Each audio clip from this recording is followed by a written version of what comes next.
अब हम स्टार्ट करेंगे एक्सरसाइज 1.3। इसमें बिल्कुल जैसे मैंने पहले अपनी प्रीवियस वीडियो में आपको बताया था कि किस तरह से इर्रेशनल नंबर्स को इर्रेशनल प्रूव करने के लिए हम कॉन्ट्रडिक्शन का यूज़ करते हैं। तो वही सेम पैटर्न, सेम ही मेथड हर क्वेश्चन पर अप्लीकेबल होगा। तो पहले मैंने उसके लिए आपको 2 एग्जाम्पल समझाए थे। अब हम एक्सरसाइज स्टार्ट करेंगे, exercise 1.3 question number 1। Question number 1 है आपका, prove that square root 5 is irrational. तो जैसे आपने अगर मेरी प्रीवियस वीडियो देखी है तो उसमें मैंने स्क्वायर रूट ऑफ 2 को इर्रेशनल प्रूव किया था। तो सिमिलर मेथड है यहाँ पर, केवल स्क्वायर रूट 2 की जगह हम यहाँ पर स्क्वायर रूट 5 ले लेंगे। स्टार्ट करते हैं अपना क्वेश्चन नंबर 1। हमें प्रूव क्या करना है? टू प्रूव, क्या प्रूव करना है हमें?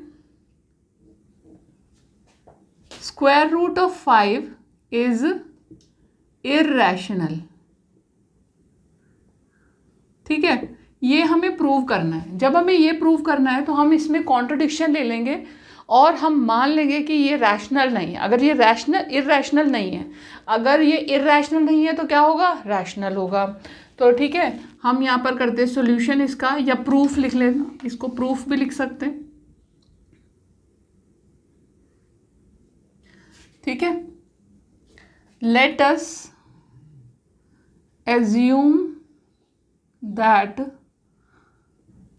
square root of 5 is rational। ठीक है, हमने इसे रैशनल मान लिया, कॉन्ट्रडिक्शन से प्रूव करेंगे। अगर ये रैशनल है तो it can be represented as a upon B या r अपॉन s या q p अपॉन q, कुछ भी, हम कोई भी इंटीजर्स ले सकते हैं। ठीक है, तो मैंने लिखा then it can be written as P upon Q, where P and Q are some integers। कोई इंटीजर्स ले लिए हमने P और Q, और उसकी हेल्प से हम P अपॉन Q की फॉर्म में स्क्वायर रूट ऑफ 5 को रिप्रेजेंट कर सकते हैं, क्योंकि हर rational number can be represented as in this form, P upon Q या A अपॉन B। ठीक है, तो हमने यहाँ लिख दिया। तो इसका कंक्लूजन क्या है कि square root of 5 is equal to P upon Q। ठीक है, इसको अगर हम सॉल्व करें तो क्या बनेगा? Q को मैं उधर ले जाऊं, Q square root of 5 is equal to P। ठीक है, हम इसका स्क्वायर कर देते हैं, स्क्वायरिंग बोथ साइड्स। इसका स्क्वायर कर दिया, स्क्वायरिंग बोथ साइड्स। ये क्या आ गया हमारे पास में? आ गया 5Q square equal to P square. ठीक है, 5Q square is equal to P square आ गया, क्योंकि स्क्वायर रूट ऑफ 5 था तो उसका 5 आ गया।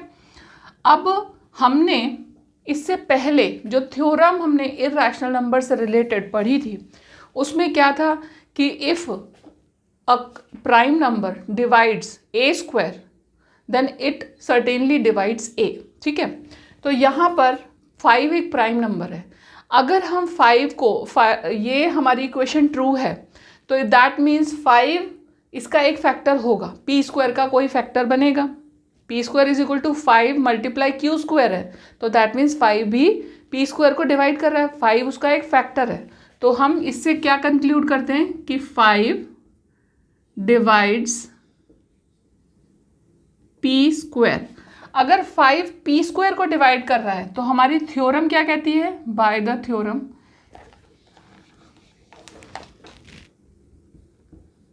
बाय द थ्योरम, क्या थ्योरम हमारी क्या कहती है? 5 डिवाइड्स p, यानी कि 5 जो है वो p स्क्वायर को डिवाइड करता है तो p को भी डिवाइड करेगा। 5 एक प्राइम नंबर है इसलिए। ठीक है, ये आ गया आपके पास में, पहली बात हो गई। अब हम क्या करेंगे? और इसका मतलब ये है, अगर 5 p को डिवाइड करता है तो कोई ना कोई ऐसा फैक्टर होगा कि हम 5 की फॉर्म में, या मतलब कोई 5 का फैक्टर के साथ 5 के साथ एक और फैक्टर लगा के हम p का फैक्टराइजेशन कर सकते हैं। तो कोई ना कोई इंटीजर ऐसा एग्जिस्ट करता होगा कि हम p को 5c या 5b या 5r इस तरीके की फॉर्म में लिख सकते हैं, ठीक है। तो इसका मतलब क्या हुआ, there exist an integer r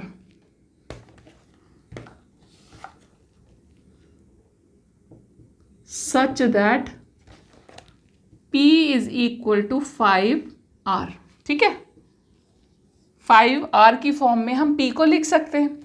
अब अगर हम 5r की फॉर्म में लिख सकते हैं तो हम इस इक्वेशन में, ये जो इक्वेशन थी ना हमारे पास, ये स्टार, इसमें हम क्या लिख सकते हैं, 5q² is equal to p की जगह अगर हम 5r पुट कर दें तो क्या बन जाएगा, 5r होल स्क्वायर 25r², ठीक है।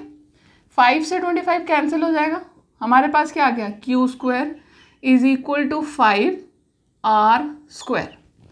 अब देखो ये कुछ पहले वाला जो हमने, ये एक स्टार जो हमने इक्वेशन ली है, ये उसी की फॉर्म में आ गई, लेकिन बस अब 5 इधर से उधर शिफ्ट हो गया।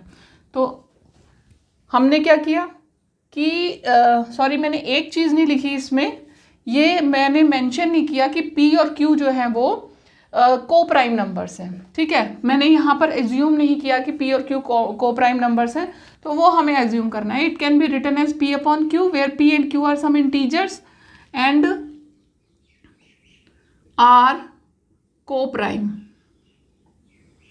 ठीक है ना, क्योंकि वो को प्राइम होंगे तब वो फैक्टर जो है आपका जो रैशनल नंबर की फॉर्म में जो है वो कन्वर्ट हो रहा है। तो p और q जो है वो हमने कंडीशन रखी है कि p और q क्या है, को प्राइम है, यानी कि उनके कोई फर्दर फैक्टर्स नहीं है हमारे पास में। तो ये जो कंडीशन हमने यहाँ पर लगाई है ये हमारी यहाँ पर काम आएगी। यहाँ पे हमने लिखा q² is equal to 5r²। अब जो हमारी थ्योरम है हम फिर उसको यहाँ पर अगर अप्लाई करें तब देखें कि अगर q² 5 और मल्टीप्लाई r² के बराबर है तो दैट मीन्स 5 भी q² को डिवाइड करता है, यानी कि 5 उसका फैक्टर है। इसका मतलब क्या हुआ, 5 डिवाइड्स q²।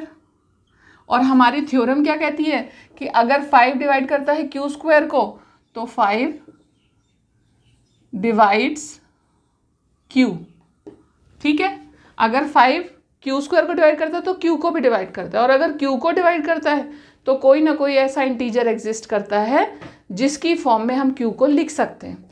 अब अगर ये वो 5 q को डिवाइड कर रहा है और 5 p को भी डिवाइड कर रहा है, तो इसका मतलब तो ये हुआ कि हमारे पास हमने जो अज्यूम किया था कि p और q को प्राइम नंबर्स हैं, तो वो हमारी एजम्पशन रॉन्ग हो गई। हमने पहले जो अज्यूम किया था कि √5 जो है वो रैशनल नंबर है और it can be represented as p upon q which are coprimes, both of them are, p and q are coprimes to each other, ठीक है। तो इसका मतलब जो हमारी एजम्पशन थी वो रॉन्ग थी। तो हम क्या लिखेंगे, विच इज कॉन्ट्राडिक्शन टू